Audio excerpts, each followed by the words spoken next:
ঘরের জন্ম মাফিকুলের, কষ্ট ছিল সাথী ছোটবেলা থেকে। ভাঙা ঘরের চাল দিয়ে বৃষ্টি পত, রাত কেটেছে কত ভিজে থেকে। মায়ের চোখে চিন্তার ছায়া, বাবার কপালে ঘামের দাগ, দুই মুঠো ভাতের আশায় তখন কেটে যেত দিনের পর দিন ভার। দ্বিতীয় স্তবক সকাল হলে কাজের খুঁজে বেরিয়ে যেত দূরের পথে। রোদের তাপে শরীর পুড়তো, তবুও থামেনি জীবন রথে।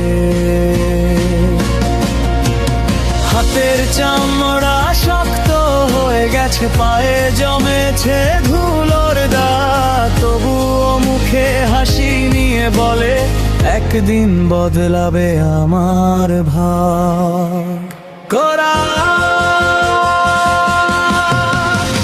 মাফিকুল খেটে খায়, কষ্ট বুকে চেপে যায়, হাজার ব্যথা লুকিয়ে রেখে সবার মুখে হাসি চায়। মাফিকুল খেটে খায়, দুঃখ তার পিছু ধায়, তবুও সে হেরে যায় না, নতুন স্বপ্ন বুকে গায়।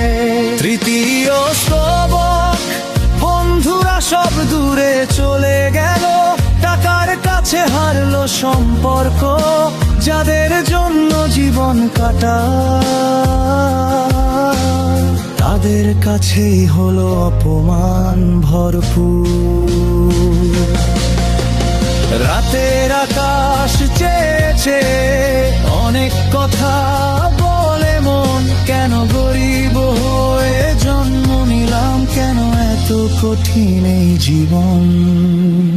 চতুর্থ স্তবক মায়ের মুখের হাসির জন্য, নিজের সুখ সব দিল ছেড়ে, নিজের ইচ্ছা নিজের স্বপ্ন রাখলো বুকের ভেতর মেরে। এদের দিনে নতুন জামা জোটেনি তার কোনো দিন, তবু অন্যের সুখে খুশি এমন ছিল তার রঙিন মন।